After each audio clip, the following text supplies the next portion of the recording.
దమ్ముంటే ప్రకటించు సిరాజ్, దమ్ముంటే ప్రకటించు. ఎవరిని మాయ చేస్తున్నారా? ఎవరికి మోసం చేస్తున్నారు మీరు? ఈ రెండిట్లో ఎక్కడైనా సరే మీ బంధువుల్ని చంపేయండి, ఆడవాళ్ళని చంపేయండి, పసిపిల్లల్ని చంపేయండి అని ఎక్కడైనా ఉందా? లలిత్ కుమార్, నువ్వు కూడా ముష్రికివే, కానీ నిన్ను చంపడని ఖురాన్లో లేదు. నీలాంటి బహుదేవోపాసన చేసేవారిని చంపడని కూడా ఎక్కడ ఖురాన్లో లేదు. హిందూ జనశక్తి లలిత్ కుమార్ గురించి మీలో కొంతమందికి తెలిసే ఉంటుంది. ఈ మధ్య కాలంలో హిందూ ముస్లింల మధ్య వైషమ్యాలను సృష్టిస్తూ అంతిమ దైవ గ్రంథమైనటువంటి దివ్య ఖురాన్ని వక్రీకరిస్తూ, అలాగే క్రైస్తవ మత గ్రంథమైనటువంటి బైబిల్ని కూడా వక్రీకరిస్తూ అన్న దమ్ముల్లా కలిసినటువంటి హిందూ ముస్లిం క్రైస్తవుల మధ్య గొడవలు సృష్టించడానికి అహర్నిశలు తన వీడియోల ద్వారా విషం చిమ్ముతున్నాడు లలిత్ కుమార్. ఖురాన్లో అల్లాను తప్ప వేరే దేవుణ్ణి నమ్మే వాళ్ళు ఎవరైనా ఉంటే వాళ్ళని చంపేయండి, నరికేయండి అనే మాట ఉంది. ఈ మాట ఇప్పటికీ కన్ఫైన్ అయ్యే ఉన్నాను నేను. దాంతోపాటు అలాంటి మాటలు, అంటే నన్ను నమ్మకపోతే వేరే దేవుణ్ణి పూజిస్తే నరికేయండి, చంపేయండి అనే మాటలు ఏవైతే ఉన్నాయో అలాంటి మాటలు హిందూ గ్రంథాల్లో గనక చూపిస్తే ఆ గ్రంథాలను విడిచిపెట్టేస్తాను. అయితే ఈ మధ్య కాలంలో అతను ఒక ఇంటర్వ్యూలో మాట్లాడుతూ ఖురాన్లోని సూర తౌబా నంబర్ 9 ఆయత్ నంబర్ 5ను పూర్తిగా వక్రీకరించడం జరిగింది. ఖురాన్లోని సూర తౌబా నంబర్ 9 ఆయత్ నంబర్ 5లో నిషిద్ధ మాసాలు గడిచిపోయిన తర్వాత ఈ ముష్రికులు ఎక్కడ కనబడితే అక్కడ చంపండి అని ఏదైతే ఖురాన్ ఆయత్ ఉందో అది ఆనాటి అరబ్బు ముష్రికులకు సంబంధించి అవతరించినటువంటి వాక్యాలు. అందుకే అక్కడ అరబ్బీలో అల్ ముష్రికీన్ అనేటటువంటి పదం వాడబడింది. అంటే ప్రత్యేకంగా ఆనాటి అరబ్బు ముష్రికులకు సంబంధించినటువంటి ఆయత్. అందుకే నిషిద్ధ మాసాలు గడిచిపోయిన తర్వాత అని ఎందుకు ఉంటుంది అంటే అక్కడ ప్రవక్త ముహమ్మద్ సల్లల్లాహు అలైహి వసల్లం వారితో యుద్ధానికి కయ్యానికి కాలు దువ్వినటువంటి ఆనాటి అరబ్బు ముష్రికులు ఎవరైతే ఉన్నారో వారికి సంబంధించిందే తప్ప అది ప్రపంచంలో ఉన్నటువంటి ఇతర ముష్రికులకు సంబంధించినటువంటి ఆయత్ ఎంత మాత్రము కాదు. అయితే ఈ వాక్యాలు ఎవరి కోసం అవతరించాయంటే ఆనాడు ప్రవక్త ముహమ్మద్ సల్లల్లాహు అలైహి వసల్లం వారిని 17 సార్లు హత్యా ప్రయత్నం చేసినటువంటి వారి కోసం, అలాగే విశ్వాసుల్ని అంటే ముస్లింల్ని నిర్దాక్షణీయంగా చంపినటువంటి వారి కోసము అవతరించినటువంటి వాక్యాలే తప్ప ఇతర ముష్రికులు ఇతర బహుదేవరాధకులకు సంబంధించినటువంటి వాక్యాలు ఎంత మాత్రము కాదు. అయితే సూర తౌబా నంబర్ 9 ఆయత్ నంబర్ 5 యొక్క పూర్వపరాలను తెలియచేస్తూ నేను చెప్పిన విషయం ఏంటంటే ఇలాంటి వాక్యాలు హిందూ మత గ్రంథాలలో కూడా కనిపిస్తాయి.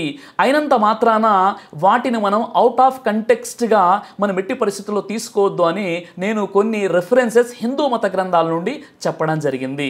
అయితే ఈ వ్యక్తి ఏం చేశాడంటే ఒక యజుర్వేద భాష్యం తీసుకొని, చూసారా బ్రదర్ సిరాజు ఎంత ఉన్మాదంగా ప్రసంగం చేశాడో, హిందూ మత గ్రంథాల పట్ల హిందూ మతం పట్ల ఎంత విద్వేషం ఇతనికి ఉందో చూడండి అని చెప్పేసి అతడు యజుర్వేద భాష్యాన్ని చూపించి ఇతర గ్రంథాలని చూపించి అతడు సిరాజ్ చెప్పినటువంటి విషయాలు ఈ గ్రంథాలలో లేవు అని చెప్పి ఒక వీడియో కూడా తయారు చేయడం జరిగింది. అయితే నేను చెప్పినటువంటి విషయాలు హిందూ మత గ్రంథాలలో ఉన్నాయా లేవా, నేను వక్రీకరిస్తున్నానా లేదా లలిత్ కుమార్ వక్రీకరిస్తున్నాడా అన్న విషయాన్ని మనం ఇప్పుడు పరిశీలిద్దాం.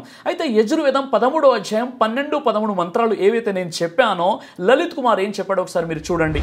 యజుర్వేదం 13వ అధ్యాయం 12వ మంత్రంలో ఉన్న విషయం ఏంటంటే మీ శత్రువుల్ని చంపి బూడిద చేయండి అని డైరెక్ట్గా మీరు పెన్ పేపర్ తీసుకొని రాసుకోండి. యజుర్వేదం 13వ అధ్యాయం 12వ మంత్రంలో మీ శత్రువుల్ని చంపి బూడిద చేయండి అంటే మేము ఎలా అర్థం చేసుకోవాలి?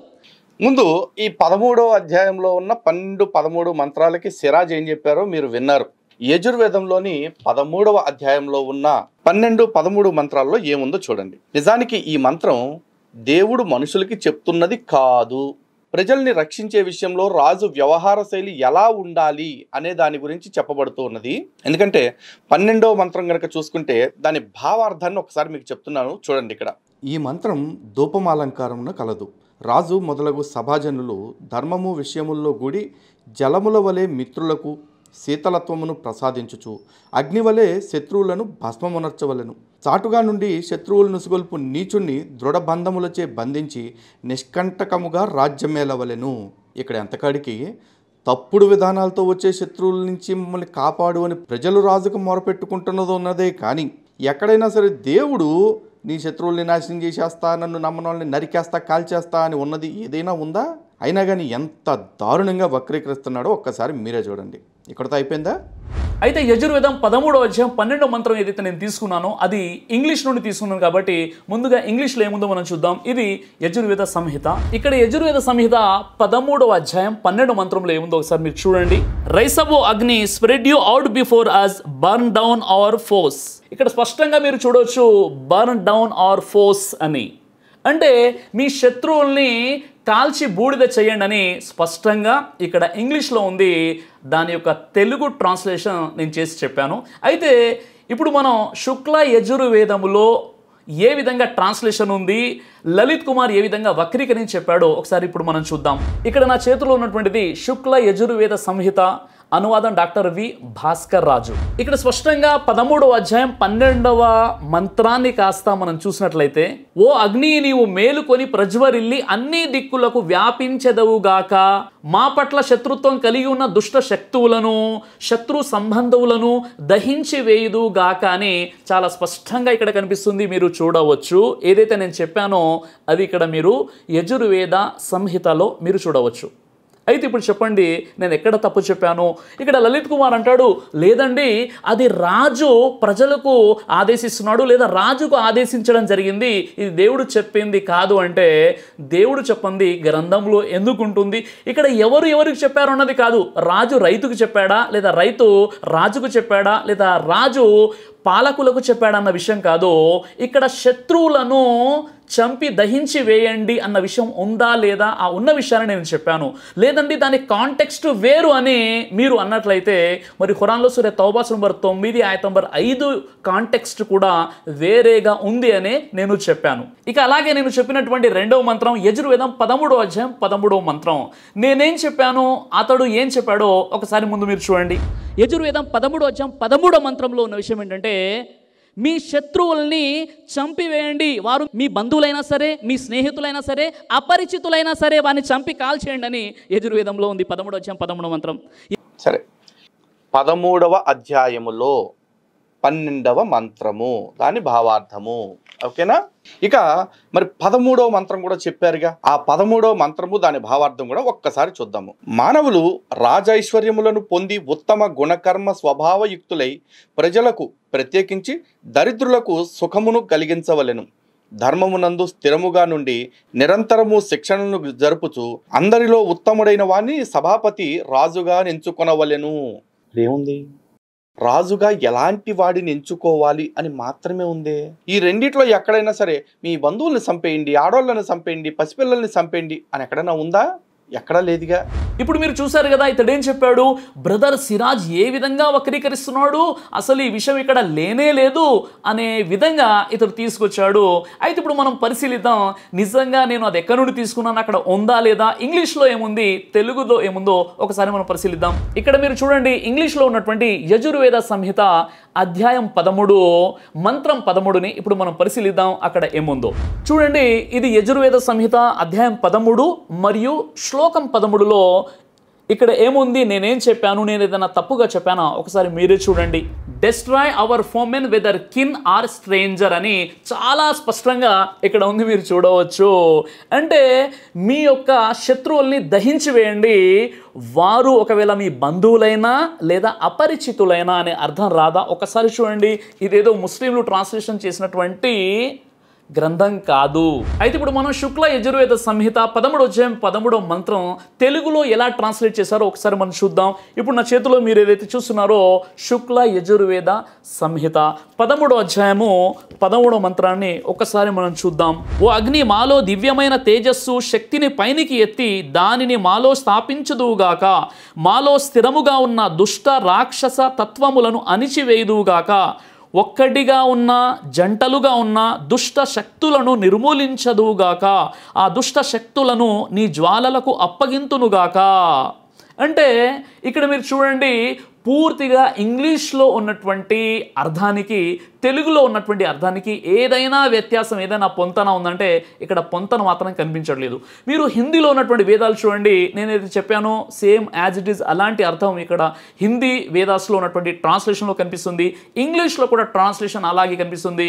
ఇక్కడ కాస్త అర్థాన్ని పూర్తిగా మార్చేశారు. అయినప్పటికీ ఇక్కడ ఉన్నటువంటి విషయాన్ని నేను ఏదైతే చెప్పానో ఆ విషయాన్ని కాస్త మనం పరిశీలించినట్లయితే, ఒక్కటిగా ఉన్న జంటలుగా ఉన్న దుష్ట శక్తులను నిర్మూలించదుగాక, ఆ దుష్ట శక్తులను నీ జ్వాల జ్వాలలకు అప్పగింతునుగాక, అంటే వారిని సమూలంగా నిర్మూలించేసి నాశనం చేసేసి ఆ దుష్ట శక్తులను నీ జ్వాలలకు అగ్నికి అప్పగించదునుగాక అని ఈ విధంగా దీన్ని ట్రాన్స్లేట్ చేయడం జరిగింది. ఆ తర్వాత నేను చెప్పినటువంటి మరొక మంత్రం ఏదైతే ఉందో యజుర్వేదం 17వ అధ్యాయం 44వ మంత్రము. అయితే నేనేం చెప్పానో ఇతడేం చెప్పాడో ఒక్కసారి మీరు చూడండి. యజుర్వేదం 17వ అధ్యాయం 44వ మంత్రంలో ఉన్న విషయం ఏంటంటే, మీ శత్రువులను తికమక చేసి కన్ఫ్యూజ్ చేసి కాల్చివేయండి అని ఉంది. అల్లాహు అక్బర్. దీని భావార్థం ఒక్కసారి చూద్దాం.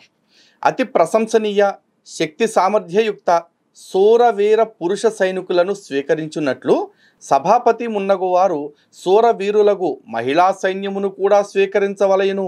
వ్యభిచారిణులు లేనట్టి స్త్రీ సైన్యముచే శత్రువులను వశమునందుంచుకొనవలేను. బా, ఎంత క్లియర్గా ఉంది ఇక్కడ. ఓ రకంగా చెప్పాలి అంటే మహిళా సాధికారత గురించి చాలా సుస్పష్టంగా దీనిలో చెప్పారు.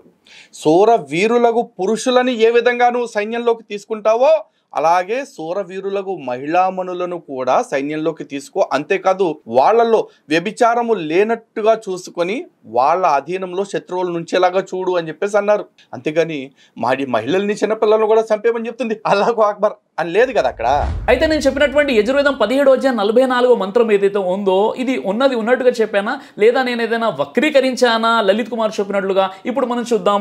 ఇక్కడ మీరు చూడండి, శుక్ల యజుర్వేద సంహిత. ఇప్పుడు నేను తీస్తాను 17వ అధ్యాయం. 17వ అధ్యాయం తీస్తాను. ఆ తర్వాత 44వ శ్లోకంలో ఏముందో ఒక్కసారి మనం చూద్దాం. చూడండి, యజుర్వేదంలోని 17వ అధ్యాయం 44వ శ్లోకం ఇప్పుడు నేను తీశాను. నేను ఉన్నది ఉన్నట్టుగా చెప్పానా లేదా ఏదైనా వక్రీకరించానన్న విషయము మీకే అర్థమవుతుంది. లలిత్ కుమార్ వక్రీకరించాడా లేదా బ్రదర్ సిరాజ్ వక్రీకరించాడా అన్న విషయాన్ని ఒక్కసారి మీరు చూడండి. ఓ ఇంద్రా, దుష్ట శత్రువుల మనస్సులను విలిచితము చేసి, అంటే వారి యొక్క మనస్సులను కన్ఫ్యూజ్ చేసి, వారి అంగములను అంటే శరీర భాగములను నిర్వీర్యము చేసి నీవు వెడలిపొమ్ము. నీవు దుష్టులకు విరోధముగా యుద్ధము చేసి వారి హృదయమును బాధతో దహించి వారిని గాఢమైన అంధకారంలో పడవేసి వెళ్ళుదువుగాక. అంటే ఇక్కడ శత్రువుల్ని తికమక చేసి వారి యొక్క బాడీ పార్ట్స్ ని కట్ చేసి వారితో యుద్ధము చేసి వారి హృదయానికి బాధ కలిగేలా చెయ్యాలని ఇంత స్పష్టంగా ఇక్కడ ఉన్నప్పుడు నేను వక్రీకరిస్తున్నానా లేదా లలిత్ కుమార్ వక్రీకరిస్తున్నాడా అనేది స్క్రీన్ పై కనిపిస్తున్నటువంటి మంత్రాన్ని చదివి ఒకసారి మీరే అర్థం చేసుకోండి. ఆ తర్వాత నేను చెప్పినటువంటి మంత్రం ఏదైతే ఉందో అథర్వ వేదం 11వ కాండం 2వ సూక్తం 21వ మంత్రాన్ని నేనేం చెప్పానో ఒక్కసారి మీరు చూడండి. లలిత్ కుమార్ ఏ విధంగా వక్రీకరించాడో ఒకసారి చూడండి. ఆ తర్వాత వాస్తవం ఏంటో నేను మీకు చెప్తాను. అథర్వణ వేదం 11వ కాండం 2వ సూక్తం 21వ మంత్రంలో మీ శత్రువుల యొక్క పిల్లలను మరియు భార్యలను కాల్చివేయండి అని ఉంది. అల్లాహు అక్బర్. ఓ ఏమనుంది ఇక్కడ? పురుషార్థ పరులకు మనుషులు పరమేశ్వరుని శరణమును ఆశ్రయించి ఉపకారులకు ద్విపాద చతుష్పాద జీవుల రక్షించుచు శత్రువులను సమూలముగా నష్టపరచవలయును. ఇక్కడ మనుషులు పరమేశ్వరుని కోరుకుంటున్నారు. పరమేశ్వరుడు నా కోసం అందరినీ చంపేయి అని అంటలా. కానీ నువ్వు హిందూ గ్రంథాలను ఇంత దారుణంగా వక్రీకరించావు కదా, ఈ నిమిషం కళ్ళ ముందే ఇది ప్రజలందరికీ నిరూపణ అయిపోయింది కదా. అయితే అథర్వ వేదం నేను ఆర్డర్ చేశాను, ఇంకా అది నాకు రాలేదు. వచ్చిన తర్వాత తప్పనిసరిగా నేను అథర్వ వేదంలో ఉన్నటువంటి ఆ రిఫరెన్స్ చూపిస్తాను. అయితే నేను వేరే చోటు నుండి ప్రింట్అవుట్ తీసుకొచ్చాను.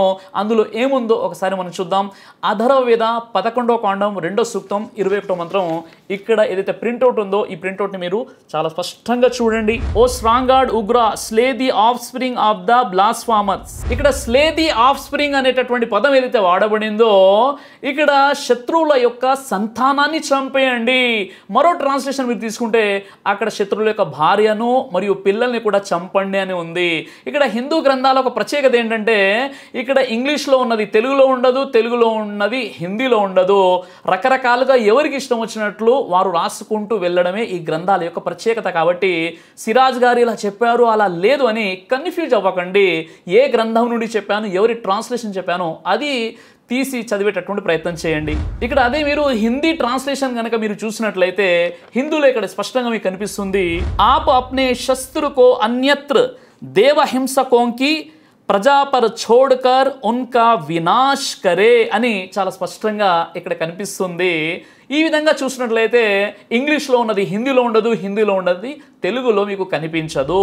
ఆ తర్వాత నేను భగవద్గీత శ్లోకాల గురించి కూడా చెప్పాను. భగవద్గీతలో 18 అధ్యాయాల్లోని మొదటి అధ్యాయం అర్జున విషాద యుగంలోని 47 శ్లోకాలు ఉంటే మొదటి అధ్యాయము మొదటి శ్లోకమే యుద్ధానికి సంబంధించినటువంటిది. యుద్ధం చెయ్యండి అని పురికొల్పినటువంటిది అని చెప్పాను. అందులో ఏదైనా తప్పు చెప్పాను ఒకసారి మీరు చూడండి. అయితే భగవద్గీతలో మొట్టమొదటి అధ్యాయం పేరేంటో తెలుసా? అర్జున విషాద యోగము. మొట్టమొదటి అధ్యాయంలో 47 శ్లోకాలు ఉన్నాయి. మొట్టమొదటి శ్లోకమే యుద్ధం చేయండి రా బాబు, యుద్ధం గురించి అవతరించింది భగవద్గీతలో. అలాగే భగవద్గీతలో 2వ అధ్యాయం సాంఖ్యయోగము. ఇందులో 72 శ్లోకాలు ఉన్నాయి. సగానికంటే ఎక్కువ శ్లోకాలలో మీకు అక్కడ యుద్ధాన్ని పురిగొలుపుతూ మీకు భగవద్గీత కనిపిస్తుంది. భగవద్గీత మొట్టమొదటి శ్లోకం మొట్టమొదటి అధ్యాయంలోనే యుద్ధం చేయండి రా బాబు అని ఉందంట. ఎక్కడుందిరా బాబు? లేదు. ఇక్కడ నా చేతిలో కనిపిస్తున్నటువంటిది గీతా మకరందము. ఇందులో 18 అధ్యాయాలు ఉన్నాయి. మొదటి శ్లోకం గురించి అయితే నేను చెప్పానో ఇక్కడ 1వ అధ్యాయంలోని ఇంకా శ్లోకం ప్రారంభం అవ్వకముందే అవతారిక అక్కడేముంది? యుద్ధమును గురించి ధృతరాష్ట్రుడు సంజయుని ప్రశ్నిస్తున్నాడు. దేని గురించి ఉందండి? యుద్ధానికి సంబంధించి ఉంది. అదే కదా నేను చెప్పాను. ధర్మక్షేత్రే కురుక్షేత్రే సమవేత యుయుత్సవ అని అక్కడ ఉన్నటువంటి విషయం ఏంటి? ఒకసారి మీరు చూడండి. ధృతరాష్ట్రుడు ఇట్లు పలికెను, ఓ సంజయ, నావారలగు దుర్యోధనాదులను పాండవపుత్రులకు ధర్మరాజాదులను యుద్ధము చేయు గూతుహములతో పుణ్యభూమియగు కురుక్షేత్రమున చేరి ఏమి చేసిరి అంటే ఇక్కడ ధృతరాష్ట్రుడు సంజయ్ను అడుగుతున్నాడు. ఈ ఇరువురు కూడా యుద్ధము చేసేటటువంటి కుతూహలముతో ఇరు పుణ్యక్షేత్రమైనటువంటి కురుక్షేత్రం చేరి అక్కడ ఏం చేస్తున్నారు అని అడుగుతున్నారు. అంటే యుద్ధానికి సంబంధించింది కాకుంటే ఇంకేంటో ఒకసారి మీరు చెప్పండి. ఆ తర్వాత నేను భగవద్గీత గ్రంథం 11వ అధ్యాయం 34 శ్లోకాన్ని కోట్ చేయడం జరిగింది. అక్కడ భీష్మాచార్యుడు, ద్రోణాచార్యుడు, జయద్రథుడు, కర్ణుడు వీరిని చంపండి అని ఉంది కదా. అంటే ఇక్కడ లలిత్ కుమార్ ఇక్కడ ఇచ్చినటువంటి వివరణ ఏంటి అంటే భీష్మాచార్యుడు ఎవరో కాదు, శ్రీకృష్ణ వారికి పరమ భక్తుడు. అలాంటి భీష్మాచార్యుడు కాలం మూడి తప్పు చేస్తే యుద్ధ రంగంలో కూడా అలాంటి వ్యక్తిని కూడా చంపడానికి వెనుకంజ వేయకూడదని అక్కడ ఉంది అని ఇతడు ఒక వివరణ తీసుకొచ్చాడు. భగవద్గీతలో శ్రీకృష్ణుడు ఎవరినైతే చంపమని చెప్పాడని నువ్వు అంటున్నావో ఆ చెప్పిన భీష్ముడు వాళ్ళ లిస్ట్లో ఉన్న వాటిలో ఫస్ట్ పేరు తీసుకుంటే భీష్ముడు కనుక చూసుకుంటే భీష్ముడు కృష్ణుడికి శత్రువు కాదు, కృష్ణుడికి పరమ భక్తుడు. వాడు ఎంత తోడైనా ఎవడైనా సరే, భక్తుడైనా సరే, చివరికి దేవుడికి అత్యంత ఆంతరంగికుడైనా సరే తప్పుకి శిక్ష అనుభవించాల్సిందే అని చెప్పేసి కృష్ణ పరమాత్మ చెప్పారు తప్ప. మరి ఇలాంటి వివరణే సూర్య తౌబాస్ నంబర్ 9 ఆయత్ నంబర్ 5కు ఉందని నేను చెప్పాను కదా. అవుట్ ఆఫ్ కంటెక్స్ట్ దాన్ని తీసుకుంటున్నారని కూడా నేను చెప్పాను కదా. ఈ విషయానికి అసలు చూసినట్లయితే సూర్య తౌబాస్ నంబర్ 9 ఆయత్ నంబర్ 5 ఏదైతే ఉందో నిషిద్ధ మాసాలు గడిచిపోయిన తర్వాత ముష్రికుల్ని చంపండి అన్న ఆయత్ యొక్క పూర్వపరాలను మనం తెలుసుకుంటే ప్రవక్త ముహమ్మద్ సల్లల్లాహు అలైహి వసల్లం వారు ఫతే మక్కా ఎప్పుడు జరిగిందండి? ఫతే మక్కా హిజ్రీ శకం 8వ సంవత్సరం రంజాన్ నెల 10వ తేదీన ఫతే మక్కా జరిగింది. అప్పటికి ప్రవక్త ముహమ్మద్ సల్లల్లాహు అలైహి వసల్లం వారికి 21 సంవత్సరాలు అవుతుంది. ఆయనకు నబువత్ అంటే ప్రవక్త పదవి లభించి అప్పటికే ప్రవక్త ముహమ్మద్ సల్లల్లాహు అలైహి వసల్లం వారి యొక్క రక్త సంబంధికులు, ప్రవక్త ముహమ్మద్ సల్లల్లాహు అలైహి వసల్లం యొక్క విశ్వాసులు ఎవరైతే ఉన్నారో ఎంతో మంది హత్య గావించబడ్డారు. వారిని హత్య చేయడం జరిగింది, వారిపై దౌర్జన్యాలు చేశారు. చివరికి వారు పుట్టినటువంటి తమ మక్కా ప్రదేశాన్ని వదిలి మదీనాకు వెళ్ళిపోయిన తర్వాత అక్కడ కూడా గొడవలు సృష్టిస్తున్నారు. అలాంటి క్రమంలో ఎప్పుడైతే ప్రవక్త ముహమ్మద్ సల్లల్లాహు అలైహి వసల్లం వారు తన సైన్యంతో విశ్వాసులతో ఎప్పుడైతే మక్కాను జయించారో దాన్ని ఫతే మక్కా అంటారు. ఆ ఫతే మక్కా 8వ హిజ్రీ రంజాన్ నెల 10వ తేదీ జరిగితే 9వ హిజ్రీలో ఈ వాక్యాలు అవతరించాయి. అప్పుడు వారికి ఒక ఆప్షన్ ఇవ్వడం జరిగింది. ఏం చెప్పడం జరిగింది? ఇక నుండి ప్రవక్త ముహమ్మద్ సల్లల్లాహు అలైహి వసల్లం వారు తీసుకొచ్చినటువంటి ఏకేశ్వరోపాసన తౌహీద్ అనేది ఇక్కడ స్థాపించడం జరుగుతుంది. కాబట్టి ఇక్కడ ఉన్నటువంటి ముష్రికులు ఎవరైతే ఉన్నారో వారు మక్కా వదిలి వెళ్ళిపోవడానికి వారికి 4 నెలల సమయం ఇవ్వడం జరుగుతుంది. ఈ ఆయతలు ఏవైతే ఉన్నాయో ఇవి ఎవరి కోసం? ఈ 4 నెలల సమయం ఇచ్చిన తర్వాత కూడా ఎవరైతే మక్కాలో ముష్రికులు ఉంటారో వారి కోసం అవతరించినవే తప్ప ఇతర ముష్రికుల గురించి ఇవి అవతరించినటువంటి వాక్యాలు కావు. ఎందుకంటే ఇక్కడ అల్ ముష్రికీన్ అనేటటువంటి అరబ్బీ పదం వాడబడిందంటే అల్ అనేటటువంటి పదం ఏదైతే అరబ్బీలో వాడబడుతుందో అది ప్రత్యేకంగా పర్టికులర్గా వాడబడుతుంది. ఆ మక్కాలో ఎవరైతే ఆ 4 నెలల తర్వాత కూడా అక్కడే మక్కా వదిలి వెళ్లకుండా అక్కడే ఉండిపోయారో వారి కోసం అవతరించినటువంటి వాక్యాలు. ఇంకా ఇక్కడ గమనించాల్సినటువంటి ఒక ఒక విషయం ఏంటంటే ఈ వాక్యాలు అవతరించిన తర్వాత ఎవరిని చంపడం జరిగిందంటే ఎవరిని కూడా చంపడం జరగలేదు, ఎవరిని ముట్టడించడం జరిగిందంటే ఎవరిని కూడా ముట్టడించడం జరగలేదు. ఫతే మక్కాలో ప్రవక్త ముహమ్మద్ సల్లల్లాహు అలైహి వసల్లం వారు అక్కడ ప్రవక్త వారిపై హత్యా ప్రయత్నం చేసినటువంటి వారు, సహబాల్ని చంపినటువంటి వారు, ప్రవక్త ముహమ్మద్ సల్లల్లాహు అలైహి వసల్లం వారిని చిత్ర హింసలు పెట్టినటువంటి వారు కూడా అక్కడే ఉన్నారు. వారందరినీ కూడా క్షమించి వేశారు. కొంతమంది ఇస్లాం ధర్మాన్ని స్వీకరించారు, మరి కొంతమంది మక్కా వదిలి మదీనాకు ఇతర ప్రాంతాలకు వెళ్ళిపోయారు. మదీనా కూడా ఒక హోలీ ప్లేస్ అయినప్పటికీ మదీనాలో వారు ఉండొచ్చు తప్ప మక్కా అనేది ఒక ధార్మిక పరంగా ఒక క్యాపిటల్గా దాన్ని ఒక కేంద్ర బిందువుగా చేయడం జరిగింది. కాబట్టి అక్కడ ఈ అవిశ్వాసులు ఈ యొక్క బహుదేవోపాసకులకు ఉన్నట్లయితే వారు ఏ విధంగానైతే పూర్వం మక్కాలో బహుదైవ ఆరాధన ప్రారంభించారో 360 విగ్రహాలని కాబతులలో పెట్టారో ఆ విధంగా మక్కాని అశుద్ధపరిచేటటువంటి అవకాశాలు ఉంటాయి. కాబట్టి వారిని అక్కడి నుండి బహిష్కరించడం జరిగింది, అక్కడ నుండి వెళ్ళిపోండి అని చెప్పడం జరిగింది. ఇది ఎవరైతే 4 నెలల సమయం ఇచ్చిన తర్వాత కూడా వెళ్ళలేదో వారికి సంబంధించి వారిని చంపండి అని ఉంది. అయినప్పటికీ ప్రవక్త వారు సహబాలు ఫతే మక్కా సందర్భంగా ఎవరైనా చంపారా అంటే ఎవరిని కూడా చంపలేదు. అక్కడ క్షమాభిక్ష పెట్టడం జరిగింది. కొంతమంది ఇస్లాం స్వీకరించారు, మరి కొంతమంది వారు ఇస్లాం స్వీకరించడం ఇష్టం లేక వారు ఇతర ప్రాంతాలకు అంటే మక్కా కాకుండా మదీనా, జిద్దా అక్కడ ఉన్న ఇతర ప్రాంతాలకు వెళ్ళిపోయారు తప్ప వారిని ఎవరు ముట్టడించడం జరగలేదు, వారిని ఎవరు కూడా చంపడం జరగలేదు. ఇది కేవలము వారిని హెచ్చరిస్తూ ఎవరైతే 4 నెలల తర్వాత కూడా అక్కడే ఉంటామని ఎవరైతే మొండి పట్టుబడతారో వారికి సంబంధించిన ఆయతులే తప్ప ఇది ప్రపంచంలో ఏ బహుదేవోపాసకుడు ఏ ముష్రిక్కి సంబంధించినటువంటి విషయాలు కాదు. మీరు అడిగారు ముష్రిక్ అంటే హిందూ అంటే హిందూ ముష్రిక్ అని అక్కడ అర్థం కాదు. ముష్రిక్ అనేటటువంటి అరబ్బీ పదానికి అర్థం ఏంటంటే బహుదేవోపాసన చేసేవాడు. అతడు క్రైస్తవుడైనా యూదుడైనా ఇతర ఏ మతానికి చెందినవాడైనా ఆ వ్యక్తి కనుక బహుదేవోపాసన చేసి అతన్ని ముష్రిక్ అని అంటారు. ముష్రికులందరినీ చంపండి అని ఎక్కడ కూడా ఖురాన్లో లేదు. ఆనాడు ఎవరైతే ప్రవక్త ముహమ్మద్ సల్లల్లాహు అలైహి వసల్లం వారికి వ్యతిరేకంగా యుద్ధాలు చేసేటటువంటి ప్రయత్నాలు చేసి ఇస్లాం ధర్మాన్ని నామరూపాలు లేకుండా చేయాలనే ప్రయత్నం చేశారో ఆ ముష్రికులకు సంబంధించినటువంటి వాక్యాలే తప్ప ఇది ఇతరులకు వర్తించదని నేను కూడా కంటెస్ట్ చెప్పాను కదా బ్రదర్.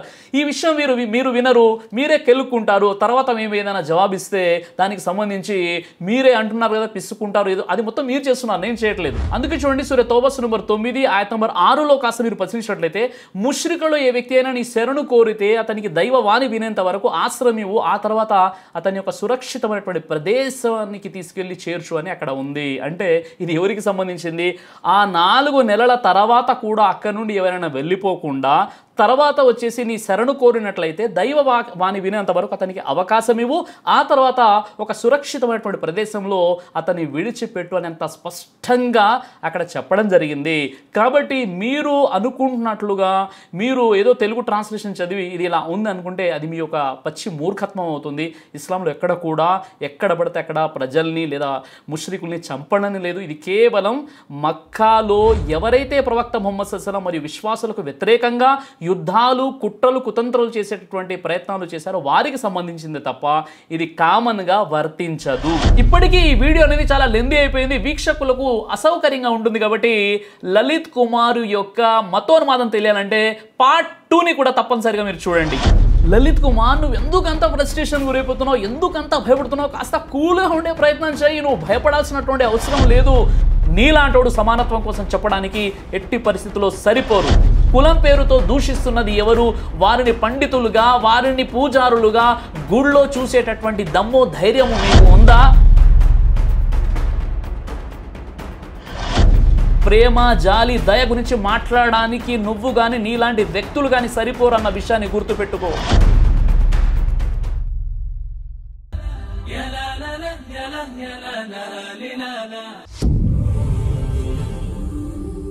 బ్రదర్ సిరాజ్ అని యూట్యూబ్ ఛానల్ని మీరు సబ్స్క్రైబ్ చేసినట్లయితే ఇన్షాల్లా దేవచిత్తం అయితే మీకు వీడియోస్ వస్తుంటాయి. అదేవిధంగా బ్రదర్ సిరాజ్ అనేటటువంటి ఫేస్బుక్ని కూడా లైక్ చేయడం వల్ల మీకు వీడియోస్ వస్తుంటాయి.